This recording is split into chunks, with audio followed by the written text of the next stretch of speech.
हरे कृष्णा, राधे राधे। आप सबका वेलकम है वृंदावन सखी में। आई होप आप सब खुश होंगे, बढ़िया होंगे और हमारी तरह ठाकुर जी की सेवा में मदमस्त होंगे और ठाकुर जी की कृपा का अनुभव भी कर रहे होंगे।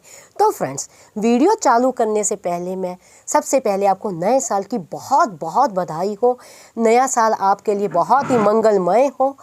आपको बहुत बहुत शुभकामनाएं नए साल की, और नए साल में आपकी भक्ति और ज़्यादा बढ़े और ठाकुर जी की आप पे असीम कृपा बनी रहे। तो फ्रेंड्स, आज हम विषय में बात करेंगे कि ठाकुर जी की सबसे सरल सेवा कौन सी होती है, क्योंकि आप लोगों के मुझे काफ़ी प्रश्न आते हैं, भाइयों के भी आते हैं, बहनों के भी आते हैं।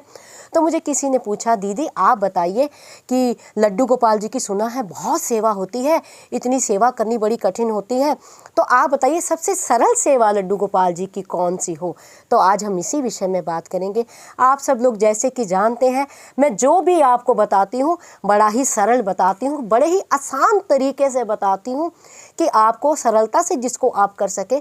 और गोपाल जी की सेवा आप घबराए नहीं, कोई झंझट वाली नहीं होती। बड़े प्यारे से सुंदर से हमारे ये लाला हैं, हमारे ठाकुर हैं। भाव सबके अपने अपने होते हैं। कोई इनको पुत्र मानता है, कोई भाई मानता है, कोई पिता मानता है। ईश्वर तो ये है ही है, पर ब्रह्म परमेश्वर तो ये है ही है।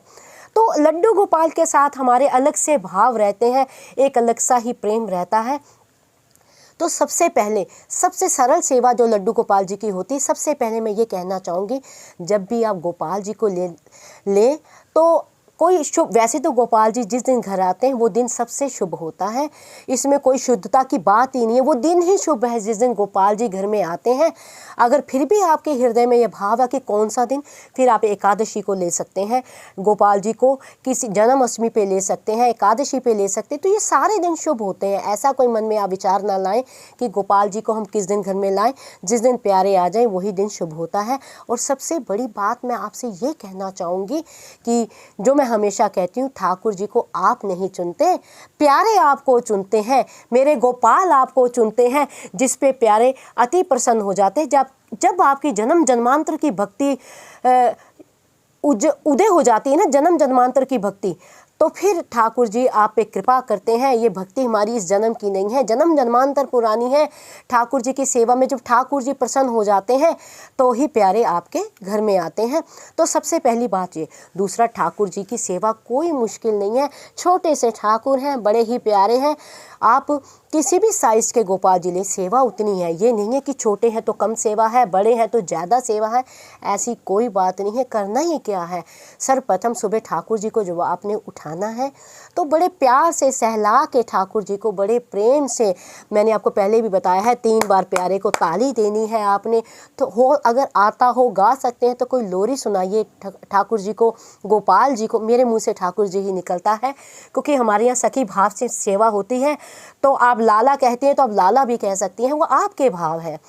यानी ठाकुर जी को बड़े प्रेम से सहला के, जैसे एक छोटे से बालक को घर में उठाते हैं, तो आप जानते हैं बालक शरारती होते हैं। माँ चादर खींचती है, बालक फिर ऊपर से चादर अपने ऊपर चढ़ा लेते हैं, यानी उठने का बिस्तर से मन नहीं होता। थोड़ी सी बच्चे जो हमारे होते हैं लीला करते हैं, उसी प्रकार ये गोपाल जी भी हमारी लीला करते हैं। तो बड़े प्रेम भाव से थोड़ा सा गुनगुना के, थोड़ा सा प्यार से गोपाल जी को उठाएं सुबह 3 ताली दे के। और उठते ही ठाकुर जी को भूख लगती है, भूख उनको बर्दाश्त नहीं है, तो भी आपको कोई टेंशन की बात नहीं है। दूध लेना है, दूध में थोड़ी सी मिश्री डालनी है। अगर मिश्री ना हो तो कोई बात नहीं, चीनी डाल दीजिए और ठाकुर जी को दूध का भोग लगाएं। और दूध में आप, सर्दी हो तो गर्म दूध और गर्मी हो तो ठंडा दूध, ठाकुर जी को भोग लगाएं। उसके बाद प्यारे को आप स्नान कराएं। स्नान कराना भी सरल है। अगर आप पंचामृत से कराना चाहती हैं, पंचामृत से कराइए। अगर आप पंचामृत भी नहीं है तो कोई बात नहीं, साधारण जल से, यमुना जल से या साधारण जल से ठाकुर जी को स्नान कराएं। अगर मान लीजिए यमुना जल भी नहीं है, गंगा जल भी नहीं है, तो एक तुलसी दल डाल के ही प्यारे को स्नान कराएं। और स्नान कराने के बाद आप उनको एक स्वच्छ तौलिए से, उनका जो श्री विग्रह है, जो उनकी, आराम से धीरे धीरे आपने पहुँच देना है कि ठाकुर जी गीले ना रहें। क्योंकि ठाकुर जी के अंग गीले रहेंगे तो ठाकुर जी को कष्ट होगा। तो उसको पहुँच के आपने सुंदर सा उनको पोशाक धारण करानी है और ठाकुर जी का श्रृंगार करके फिर आपने उनकी श्रृंगार आरती करनी है और उसके बाद आपने ठाकुर जी को भोग देना है। माखन मिश्री है तो माखन मिश्री या जो भी आप नाश्ते में बनाते हैं, हाँ केवल इतना जरूर ध्यान देना है, बिना प्याज लहसुन के ठाकुर जी का भोग होना चाहिए। किसी प्रकार के भी तामसिक भोग उसमें नहीं होना चाहिए। ठाकुर जी को प्याज लहसुन का भोग कभी भी नहीं लगता है। तो उसके बाद आपने ठाकुर जी की आरती करके ठाकुर जी को भोग लगाना है। फिर दोपहर के टाइम आपने ठाकुर जी को फिर जो आपके घर में दाल चावल रोटी फुल्का बना है उसका भोग लगाना है। फिर जो समय होता है 2 से लेके 3 बजे तक ठाकुर जी को निद्रा का समय होता है दोपहर का, तो ठाकुर जी को आपने सुला देना है, सुलाना है और इस भाव से सुलाना है। प्यारे सुबह वन में जाते हैं, गैया चरा के आते हैं। जब गैया चरा के गोविंद घर में आते हैं तो वो थक जाते हैं तो वो सो जाते हैं। तो यशोदा मैया इसी प्रकार प्यारे को सुलाती थी। तो फिर 4 बजे ठाकुर जी को आपने उठाना है। 4 बजे जब ठाकुर जी उठ जाएं, उठते उनको फिर भूख लगती है तो ठाकुर जी को आपने कोई भी सूखा नाश्ता भी दे सकते हैं, जैसे मटरी है, लड्डू है, कोई मिठाई है, जो आपके पास अवेलेबल हो। हाँ बस ध्यान आपने यही देना है कि ठाकुर जी को जो भी आपने भोग देना उसमें प्याज लहसुन ना हो। तो बड़ी ही सरल सेवा है। ठाकुर जी को भोग देना है। उसके बाद आ जाएगा संध्या का समय। संध्या के समय ठाकुर जी की संध्या आरती होती है, संध्या आरती करनी है। उसके बाद जो आपके घर में भोजन बनता है, दाल चावल फुल्का जो भी बनता है, उस चीज़ का आपने भोग लगाना है। और ध्यान केवल आपने इतना देना है कि तुलसी डल जरूर भोग में डालना है आपने। बिना तुलसी के हमारे प्यारे हमारे गोविंद भोग को ग्रहण नहीं करते हैं। तो उसके बाद आपने भोग देना है। भोग देने के बाद फिर समय आ जाता है रात्रि का, यानी ठाकुर जी का शयन करने का समय आ जाता है। ठाकुर जी को शयन जरूर कराते हैं। तो ठाकुर जी को आपने शयन कराने से पहले आपने एक बात का विशेष ध्यान रखना है। ठाकुर जी को शयन कराने से पहले आपने ठाकुर जी की इत्र से या तेल से किसी चीज़ से आपने हल्की हल्की मालिश करनी है और आराम से धीरे धीरे मालिश करनी है। कोई ज़्यादा जोर नहीं लगाना है, क्योंकि हमारे प्यारे के जो श्री अंग है बड़े ही कोमल है, बड़े ही सुकोमल है प्यारे। इतने कोमल है कि अगर आप इनको जोर से कहीं दबा देंगे तो उनको कष्ट होता है, पीड़ा होती है प्यारे को। तो धीरे धीरे हाथों से प्यारे के आप इत्र की मालिश कर सकते हैं, आप तेल की मालिश कर सकते हैं, आप देसी घी की मालिश कर सकते हैं। मौसम के अनुसार आप इस प्रकार ठाकुर जी की मालिश करें। और मालिश करने के बाद ठाकुर जी को हल्के हल्के पतले पतले, गर्मियों में सूती कपड़े, सर्दियों में थोड़े से वार्म जो गर्म कपड़े होते हैं वो धारण करा के, सिर पे टोपी डाल के फिर एक बार फिर आपने गुनगुने दूध का ठाकुर जी को भोग लगाना है। भोग इस भाव से लगाना है कि जो हमारे प्यारे हैं इनको भूख बहुत अधिक लगती है। तो अगर ये रात्रि को इनको भूख लग गई तो इनका पेट भर जाए, पेट भरा हुआ सोएंगे तो इनको अच्छी नींद आएगी, रात को बार बार ये उठेंगे नहीं।